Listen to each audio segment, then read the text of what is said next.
వదిలి వెళ్ళి పొగాకు రైతులను పరామర్శిస్తున్నానని చెప్పి అక్కడ ఒక సీన్ క్రియేట్ చేయటం, ఆఖరికి పోలీసుల మీద మహిళల మీద కూడా రాళ్ళు రువే పరిస్థితి కనిపించటం, ఈరోజు మళ్ళీ తిరిగి ఒక బెట్టింగ్లోని అంటే అతను తాలూకా ఎక్కువగా ప్రమోట్ చేయడం వల్ల మళ్ళీ 24లోని కూడా వైఎస్ఆర్సీపీ గవర్నమెంట్ వచ్చేస్తుంది అని అనేకమైన సర్వేలు చూపించడం వల్ల వాళ్ళ కార్యకర్తలే సుమారుగా 10 కోట్ల వరకు బెట్టింగ్లు కట్టుకొని ఆ బెట్టింగ్లో డబ్బులు అప్పుల పాలైపోయి అవి తీర్చుకోలేక ఆత్మహత్య చేసుకుంటే దాన్ని కూడా పోలీసుల మీదకి నెట్టే ప్రయత్నం కాదు నెట్టేస్తూ ఈరోజు సంవత్సరం తర్వాత అంటే సుమారుగా జూన్ 9వ తారీఖున చనిపోయిన వ్యక్తి, జూన్ 6వ తారీఖున పురుగుల మందు తాగి జూన్ 9వ తారీఖు ఇంచుమించుగా చనిపోయిన నాగమల్లేశ్వరరావు గారి కుటుంబాన్ని ఈరోజు పరామర్శించడం చూస్తూ ఉంటే అతను ఎలాగ లాండ్ ఆర్డర్ని విఘాతం కలిగించడానికి ప్రయత్నం చేస్తున్నారు, ఎలాగ జనాల్లో తన తాలూకా ప్రచార దాన్ని ఏమంటారంటే ఆకాంక్షతోని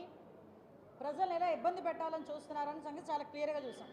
చాలా క్లియర్గా వీళ్ళందరూ కూడా పర్మిషన్కి వెళ్తే సభ ఏర్పాటు చేయాలంటే ఒక 7 రోజుల ముందు పర్మిషన్ పెట్టాలి. కానీ వీళ్ళు 3 రోజుల ముందు మాకు ఎలా పర్మిషన్ కావాలి అని ఏర్పాటు జరిగినప్పుడు చాలా క్లియర్గా పోలీస్ డిపార్ట్మెంట్ వాళ్ళు చెప్పారు, ఏదైతే ఆ విలేజ్ ఉందో రెంటపల్లి విలేజ్ ఉందో ఆ విలేజ్ చాలా ఆ నేరో రోడ్డు, అంటే వాళ్ళ ఇంటికి వెళ్ళే రోడ్డు 10 అడుగుల రోడ్డు, వెళ్ళడం రావడం కూడా ఎంట్రీ ఎగ్జిట్ ఒకే రోడ్లో ఉంటాయి. కాబట్టి ఒక Z+ సెక్యూరిటీ అనే వ్యక్తికి మేము సెక్యూరిటీ ఇచ్చేటప్పుడు మీరు ఎక్కువ మందిని మొబిలైజ్ చేసి తీసుకొచ్చినప్పుడు 30,000-40,000 మందిని తీసుకొచ్చేటప్పుడు ఇబ్బంది కలుగుతుంది. సో అటువంటి సందర్భంలో మేము కొంచెం ఇబ్బంది పడతాం కాబట్టి మీరు అన్ని వెహికల్స్ కాదు, మీ క్యాన్వాయ్తో పాటు ఒక 3 వెహికల్స్ ప్లస్ ఒక 100 మంది మీరు నిజంగా అతను పరామర్శించాలనుకుంటే ఈ రకంగా పరామర్శించండి అని ఎస్పీ గారు, సాక్షాత్ ఎస్పీ పల్నాడు ప్రెస్ మీట్ పెట్టారు. వాళ్ళకి నోటీసులు కూడా ఇచ్చున్నారు. చుట్టుపక్కల కాన్స్టిట్యున్సీస్ నుంచి ఇప్పుడు నరసరావుపేట, గుంటూరు, మాచర్ల ఇటువంటి నియోజకవర్గాల నుంచి పల్నాడు ఇటువంటి నియోజకవర్గాలన్నిటి నుంచి కూడా మొబిలైజ్ చేయడానికి ప్రయత్నం చేస్తున్నారన్న సంగతి రిపోర్ట్స్ వచ్చి వాళ్ళందరినీ కూడా రిక్వెస్ట్ చేసుకున్నారు. ఇలా ఇబ్బందులు కలుగుతాయని చాలా క్లియర్గా చెప్పారు. అయినప్పటికీ కూడా అతను స్టార్ట్ అవ్వడం ఇంచుమించుగా ఒక 10:30 ఆ టైంకి స్టార్ట్ అయితే ఎత్తి కొడితే 80 కిలోమీటర్లు, ఒక 2 hours వేసుకున్న 2 hours అవుతుంది. కానీ ఆ విలేజ్ వెళ్ళేదానికి కావాలని దారి పొడుగున వాళ్ళ కార్యకర్తల్ని పెట్టుకొని అంటే అతను బల నిరూపణకి చూసుకోవడానికి దాని మధ్యలో ఒక ఫ్లెక్సీస్ కూడా, ఆ ఫ్లెక్సీస్ కూడా మీరు ఒకసారి అబ్జర్వ్ చేస్తే ఒకడు పెడతాడు రపా కోసేస్తామంటాడు, ఒకడు ఫ్లెక్సీ పట్టుకుంటాడు, ఒకడు ఇంకోటి అంటాడు పల్నాడు నుంచి స్టార్ట్ అవుతుంది రాజారెడ్డి రాజ్యాంగం అని చెప్పి ఒకడు పట్టుకుంటాడు, ఇంకొకడు వచ్చి మాట్లాడతాడు ఈ రోజుతో మీకు అయిపోయింది మాకు టైం వస్తుంది మేము నరికేస్తామంటాడు ఇంకొకడు. అంటే ఇలాంటి ప్లేకార్డ్స్తోని ఒక రకంగా చెప్పాలంటే రెచ్చగొడుతూ జనాల్ని రెచ్చగొడుతూ వాళ్ళ తాలూకా ఆ ర్యాలీ ఎలా జరిగిందో మీరు అందరూ కూడా చూశారు. అరౌండ్ 3:30కి ఇంచుమించుగా అక్కడికి రీచ్ అయ్యే పరిస్థితి కనిపించింది.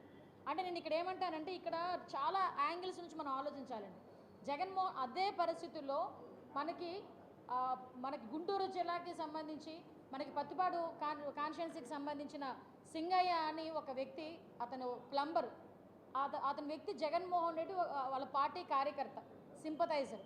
అతను ఆ ర్యాలీలో పాల్గొని ఒక వెహికల్ హిట్ ఇచ్చేస్తే ఆ వెహికల్ కూడా ఆపలేదు సరికదా, అతన్ని పక్కకి లాగేసే పరిస్థితి. అక్కడ మా డిపార్ట్మెంట్ వాళ్ళు చూసి 108 ఎక్కించి జీజీహెచ్కి అక్కడ గుంటూరు హాస్పిటల్ గవర్నమెంట్ హాస్పిటల్కి తీసుకెళ్తే అక్కడికి వెళ్ళిన తర్వాత చనిపోయిన పరిస్థితి. అంటే ఇక్కడ ఒక్క విషయం మాట్లాడుతున్నానండి, సంవత్సరం ముందు చనిపోయిన నాగమల్లేశ్వరరావుని పరామర్శించడానికి వెళ్తూ అప్పటికప్పుడు అతను క్యాన్వాయ్ గుద్దిన ఒక దళితుడికి చనిపోతే కనీసం దాని మీద ఖండించిన పరిస్థితి కాదు కదా, కనీసం పరామర్శిస్తున్నట్టు కానీ ఎటువంటి దాని మీద ఎటువంటి ఒక వాయిస్ కూడా రాలేని పరిస్థితి, కనీసం క్యాన్వాయ్ ఆపలేదు.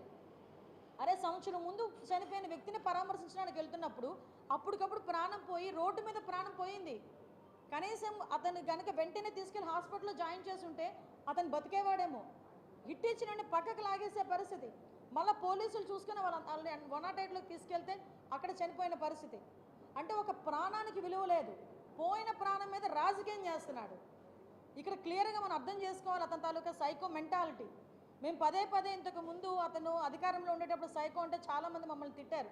కొంతమంది ఏంటంటే అలా అంటారేంటి సీఎం కదా అన్నారు. ఎస్, అతను చేసిన పనులు అలా ఉన్నాయి కాబట్టి ఈరోజు ఎక్కడైనా అంటే ఈ పదం నేను చెప్పాలి, ఒక బెట్టింగ్లోని ప్రాణం పోయిన వ్యక్తికి సంబంధించిన ఒక విగ్రహ ఆవిష్కరణకి ఒక ఎక్స్ సీఎం వెళ్ళటం నాకు తెలిసి ప్రపంచంలో ఫస్ట్ టైం అయి ఉంటుంది. ఇలాంటి సంఘటన ప్రపంచంలోనే ఫస్ట్ టైం అయి ఉంటుంది నాకు తెలిసి. అంటే ఒకసారి మనం ఎటువైపు వెళ్ళిపోతున్నాం అనేది ఒకసారి క్లియర్గా చూసుకోవాలి. కనీసం ఆ దళితుడు చనిపోయిన తర్వాత ఆ దళితుడు ఎందుకు చనిపోయాడు, ఎలా చనిపోయాడు కనీసం పరామర్శించిన పరిస్థితి కాదు కదా. క్యాన్వాయ్ కూడా ఆపుకొని వెళ్ళిపోయాడు. నేను ఒక సంఘటన గుర్తు చేస్తానండి. కందుకూరులోని ఇలాంటి సంఘటనే మేము ప్రతిపక్షంలో ఉన్నప్పుడు జరిగితే, ఒక స్టాంపేడ్ జరిగితే ఇమీడియట్గా మీటింగ్ ఆపేసి ఆ కుటుంబాలందరినీ పరామర్శించుకొని వాళ్ళకి ఎక్స్గ్రేషియా ఇచ్చి, ఆ పార్టీ తరపున ఎక్స్గ్రేషియా ఇచ్చి మళ్ళీ మీటింగ్ అక్కడ పెట్టకుండా నెక్స్ట్ కావలికి మీటింగ్ వెళ్ళిన పరిస్థితి కూడా మనకు తెలుసు. అంటే ఒక రెస్పాన్సిబిలిటీ ఉన్న నాయకుడు, రాజకీయ నాయకుడు చేయాల్సిన పని అది. కానీ ఇర్రెస్పాన్సిబుల్ రాజకీయ నాయకుడు శవాల మీదే రాజకీయం చేయాలనుకునేవాడు ఇలాంటి పరిస్థితుల్లో జగన్మోహన్ రెడ్డి పనిచేస్తున్నాడు అంటేనే ఒకసారి మనందరం కూడా ఆలోచన చేసుకోవాలి. తర్వాత జయవర్ధన్ రెడ్డి అని ఇంకొక అబ్బాయి చనిపోయాడు. సత్తెనపల్లి కాన్స్టిట్యున్సీకి సంబంధించిన జయవర్ధన్ రెడ్డి అని 37 సంవత్సరాల అబ్బాయి చనిపోయాడు. ఈ చావులకి కారణం జగన్మోహన్ రెడ్డి కాదా? ఎందుకు అని అంటే ఈరోజు ర్యాలీకి పర్మిషన్ వద్దండి, ర్యాలీ మీరు ఇంచుమించు 70 కిలోమీటర్లు, ఇంత పెద్ద ర్యాలీ 25,000 మంది 30,000 మందిని మొబిలైజ్ చేస్తున్నారు, మీరు ఇలాంటి ఇబ్బంది అవుతుందంటే మాకు కావాలి. అయినా కూడా నోటీసులు ఇచ్చినా కూడా ఏం జరుగుతుందో చూద్దామన్నట్టుగా రెచ్చగొట్టే ధోరణిలో ఒక్కొక్కడు వచ్చి ప్లెకార్డ్స్ పట్టుకొని మమ్మల్ని రెచ్చగొట్టే పరిస్థితి. అయినప్పటికీ కూడా ఈరోజు పోలీసులు చాలా శాంతియుతంగా వాళ్ళ పని వాళ్ళకి కానిచ్చుకొని ఒక Z+ సెక్యూరిటీ ఉన్న వ్యక్తికి మేము ఇలాంటి పొజిషన్లో మేము సెక్యూరిటీ ఇవ్వలేమని చెప్పినా కూడా అతను వినకుండా బయటకు వచ్చి సంవత్సరం క్రితం చనిపోయిన వ్యక్తిని ఈ రోజు వరకు పరామర్శించడానికి టైం లేదా అండి? అంటే ఈరోజు ఏదో రకంగా బయటకు వచ్చి ఒక శాంతి భద్రతలకు విఘాతం కలిగించాలని ఒక సైకో మెంటాలిటీతో ఒక నేరస్తుడి రాజకీయ ముసుగులో ఉన్న ఒక నేరస్తుడు చేస్తున్న కుట్రగా మనం భావించుకునే పరిస్థితి ఈరోజు కనిపిస్తూ ఉంది. మీరు అబ్జర్వ్ చేసుకుంటే ఈరోజు విశాఖపట్నం వైపు ప్రపంచం అంతా చూసే పరిస్థితి. జూన్ 21న ఇంటర్నేషనల్ యోగా డేకి గౌరవ ప్రధానమంత్రి గారు కూడా ఇక్కడికి వస్తూ ఉంటే ఈ రాష్ట్రంలో ఏదో జరుగుతుంది అని చెప్పి ఒకటి బయటికి క్రియేట్ చేయడానికి ఈరోజు అతను చేస్తున్న పరిస్థితిగా నేనైతే భావించాను. ఎందుకంటే మీకు అతని తాలూకా నైజం అలాంటిది. 14 to 19లో ఇక్కడ ఇంటర్నేషనల్ సమ్మిట్ జరుగుతూ ఉంటే ఆ రోజు అలాగే ఇక్కడికి వచ్చి ఒక మనకి జల్లికట్టు తరహాలో బీచ్ రోడ్లో ఏదో ప్రోగ్రామ్ చేస్తానని చెప్పి ఆ రోజు నానా రచ్చ చేశాడు. మీరందరూ కూడా ఆ రోజు మీకు గుర్తుపెట్టుకోవాలి. అంటే ఇలాంటి రాష్ట్రానికి సంబంధించిన ప్రైడ్ పెరిగే కార్యక్రమాలు ఎప్పుడు ఉంటాయో చూసుకుంటాడు. ఆ సమయంలో సందర్భం లేకుండా ఏమీ లేకుండా అతనే ఒక అవకాశాన్ని క్రియేట్ చేసుకొని జనంలోకి వెళ్ళి ఇలాంటి సిచ్యువేషన్స్ క్రియేట్ చేసే పరిస్థితి కనిపిస్తూ ఉంది. ఒకసారి మనందరం కూడా ఆలోచన చేసుకోవాలి ఎటువంటి వ్యక్తి ఈరోజు జగన్మోహన్ రెడ్డి. ఎందుకంటే కనీసం అండి వైసీపీ కార్యకర్త చనిపోతే కూడా క్యాన్వాయ్ ఆపలేని నాయకుడు సంవత్సరం ముందు చనిపోయిన వ్యక్తి పరామర్శకు వెళ్తున్నాడంటే, కానీ ఆ పరామర్శలో మొత్తం మాట్లాడుతుంది వైసీపీలో ఉన్న కమ్మ వాళ్ళ మీద ఎంత ప్రేమ కురిపించాడండి ఈరోజు నాకు అర్థం కాలే. అరే ఆ రోజు మరి ఎంతమందిని నువ్వు జైల్లో పెట్టించావు?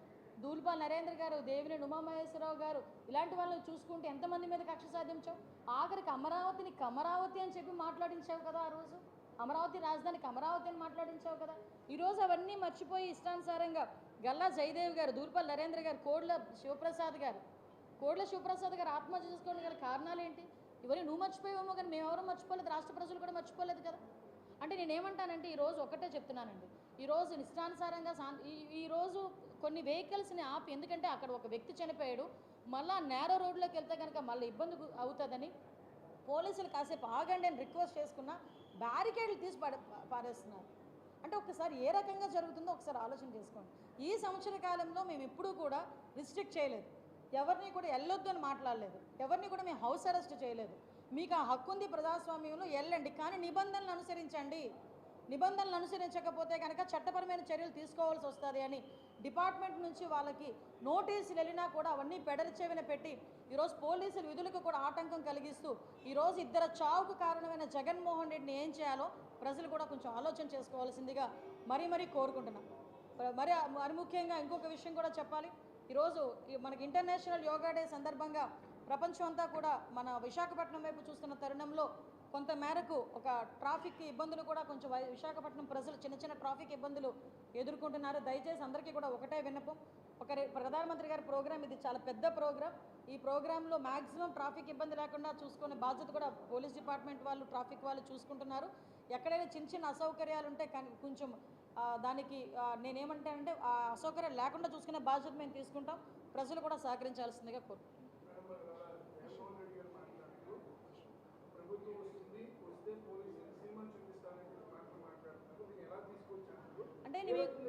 అంటే నేను ఇందాక ఒక మాట చెప్పానండి మీకు, ఒకటి ఆ పోస్ట్ కూడా చూపిస్తా.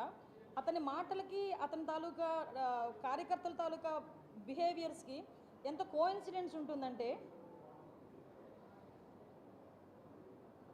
ఇది ఒకటి పెట్టాడండి, ప్లకార్డ్ పట్టుకున్నాడు.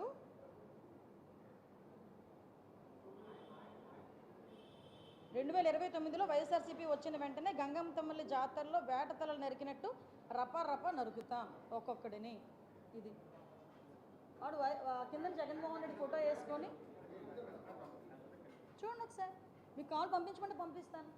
ఇంకొకటి పెడతాడు, ఇంకొకటి ఏదంటే కొట్టారు తీసుకున్నా మా టైం వస్తుంది అని చెప్పి ఏదో పదం ఉపయోగించి చెక్కేస్తామని అన్నాడు ఏకంగా. అంటే ఇలాంటి పదాలు కార్యకర్తలు ఉపయోగిస్తున్నారంటే నాయకుడు ఉపయోగిస్తున్నాడు కాబట్టే కదా. సినిమాలు చూపిస్తాం, సినిమా తాట తీస్తాం, సినిమాలు అంటే ఎలా ఉంటాయో చూస్తాం, ఇలాంటి పదాలు ఉపయోగిస్తున్నాడంటే ఏంటి పరిస్థితి? నేను ఒకటే కోరుకుంటున్నా, ఈరోజు శాంతి భద్రత ఇప్పుడు ఏంటంటే ప్రశాంతంగా వెళ్తుంది, సంక్షేమ కార్యక్రమాలన్నీ కూడా ప్రజలకి చక్కగా వెళ్తున్నాయి, ప్రజలందరూ సంతోషంగా ఉన్నారు, పెట్టుబడులు వస్తున్నాయి, పరిశ్రమలు వస్తున్నాయి, ఉద్యోగ అవకాశాలు కల్పిస్తున్నారు ఎన్డీఏ గవర్నమెంట్, కేంద్ర ప్రభుత్వం తలకి సహాయ సహకారాలు ఉంది. ఈ టైంలో కనుక వాళ్ళు ఎక్కడ మరుగున పడిపోతారా అని వాళ్ళ ఉనికి కాపాడుకోవడం గురించి శాంతి భద్రత విఘాతం కలిగించి వాళ్ళ సొంత పార్టీ కార్యకర్తలు చనిపోతున్నా కూడా పట్టించుకోకుండా బయట తిరుగుతున్నాడంటే ఒకసారి మనం ఆలోచన చేసుకోవాలి. మీరు అబ్జర్వ్ చేయండి, ఈ సంవత్సర కాలంలో జగన్మోహన్ రెడ్డి ఎక్కడికి వెళ్ళినా కూడా ఏదో ఒక ఇన్సిడెంట్ క్రియేట్ చేస్తూనే ఉన్నాడు. అనంతపురంలో వెళ్ళి అక్కడ హెలికాప్టర్ దగ్గరికి, అక్కడ ఏమి అంటే హెలికాప్టర్ ఏదో సాంకేతిక లోపం వచ్చిందని బై రోడ్ వెళ్ళడానికి ప్రయత్నం చేయడం, ఆ రోజు బై రోడ్ వెళ్ళడం. ఆ రోజు కూడా వాళ్ళ కార్యకర్తలు అందరూ వచ్చేసి అక్కడ ఏదో టెక్నికల్ ప్రాబ్లం కావాలని క్రియేట్ చేశారన్నట్టుగా ఒకటి క్రియేట్ చేయటం, అక్కడితో అది అయిపోయింది. దాన్ని క్లియర్గా మా పోలీసులందరూ కూడా క్లియర్గా ఇన్ఫర్మేషన్ ఇచ్చేసరికి వైఎస్ఆర్సీపీ ఆ పేటీఎం బ్యాచ్ అంతా నోరు మూసుకుని కూర్చుంది. మళ్ళీ మొన్న పొదిలిలోని వెళ్ళేసరికి అక్కడ పొగాకు రైతుల గురించి అని మాట్లాడడానికి వెళ్ళి పొగాకు రైతుల గురించి మాట్లాడకుండా ఏదేదో మాట్లాడిన సందర్భం. ఆ రోజు కూడా పోలీసుల మీద రాళ్ళు ఉరివిన పరిస్థితి. అరే ఏందిరా ఇలా చేస్తున్నారని చెప్పి పోలీసుల మీద రాళ్ళు ఉరివిన వాళ్ళ కేసులు కనుక చూస్తే 9 మందిని అరెస్ట్ చేసి 9 మంది మీద కూడా ప్రీవియస్ కేసులు ఉన్నాయి. అరే గాంజా బ్యాచ్లో పట్టుబడిన వాళ్ళు ఇంచుమించుగా చెప్పాలంటే తెనాల్లోని భయభ్రాంతులు గురి చేస్తున్న వాళ్ళని కూడా పరామర్శించడానికి జగన్మోహన్ రెడ్డి వెళ్ళినప్పుడు జనాల్ని సమీకరించుకొని వెళ్ళాడంటే ఒక్కసారి ఆలోచన చేసుకుని అతని తాలూకా మెంటాలిటీ ఎలా ఉంటుందో. ఇది మేము చెప్పడానికి కాదండి, ఈరోజు ప్రజలు కూడా గమనిస్తున్నారు, ప్రజలు కూడా ఆలోచన చేస్తున్నారు. మేము పెట్టిన అప్పీల్ ఒకటే, ఈరోజు ఇలాంటి వ్యక్తులు అసలు సొసైటీలో ఉండడానికి కూడా అర్హత లేదు. మళ్ళీ పైగా వీళ్ళ నాయకులు బయటకు వచ్చి ఏదేదో మాట్లాడుతున్నారు. ఒక గాంజా బ్యాచ్ని పరామర్శించడానికి ఒక ఎక్స్-సీఎం వెళ్తాడు. అరే బెట్టింగ్లోని చనిపోయిన అతనికి సంవత్సరం తర్వాత పరామర్శించడానికి వెళ్తూ అప్పటికప్పుడు చనిపోయిన ఇతర కార్యకర్తల గురించి కూడా పట్టించుకోడు, వెళ్ళిపోతాడు. ఓ పక్క నుంచి వేరే పరామర్శకు వెళ్తున్నారని చెప్పేసి ఆ పరామర్శకు వెళ్ళి హెలికాప్టర్ సాంకేతిక లోపం ఉంది నన్ను ఏదో చేసేయడానికి చేస్తున్నారని చెప్పి అదొక క్రియేషన్. వీటన్నిటి మీద ఎస్పీ మా డిపార్ట్మెంట్ వాళ్ళు కూర్చొని ప్రెస్ మీట్లు పెడితే తిరిగి వాళ్ళ మీద ఏదో రకంగా మాట్లాడు. ఈ నాగమల్లేశ్వరరావు గారిని కూడా ఆ రోజు జూన్ 4వ తారీఖున కౌంటింగ్ సందర్భంగా ఏ విలేజ్లోనైనా జరుగుతుంది, ఏ పోలీస్ స్టేషన్ పరిధిలోనైనా 2 పార్టీలకు సంబంధించిన వాళ్ళు ఎవరైనా గొడవ పెట్టుకుంటారన్న సంగతి ఇన్ఫర్మేషన్ వస్తే కంపల్సరీ పోలీస్ స్టేషన్లోకి తీసుకొచ్చి కూర్చోబెడతారు, తర్వాత అయిపోయిన తర్వాత పంపిస్తారు. 5వ తారీఖున అలాగే పంపించారు. బాబు కొన్ని రోజులు ఇబ్బందిగా ఉంటుంది కాబట్టి మీకు గుంటూరు వెళ్ళి ఆయన ఆర్థిక ఇబ్బందుల వల్ల ఆయనకున్న బెట్టింగ్ పాపం బెట్టింగ్ చేసుకుని ఇంచుమించు 10 కోట్ల రూపాయలు బెట్టింగ్ చేస్తే ఎలా తీర్చుకోవాలో తెలియక వాళ్ళ నాయకుడికి వెళ్ళి చెప్పుకోలేక ఆత్మహత్య చేసుకుంటే దాన్ని పోలీసుల వైఫల్యం కింద ప్రభుత్వ వైఫల్యం కింద క్రియేట్ చేసి సంవత్సరం తర్వాత, నేను ఎందుకు పదే చెప్తున్నానంటే సంవత్సరం తర్వాత వెళ్ళి పరామర్శించడం. ఒకసారి ఇవన్నీ కూడా ప్రజలందరూ కూడా గమనించాలి.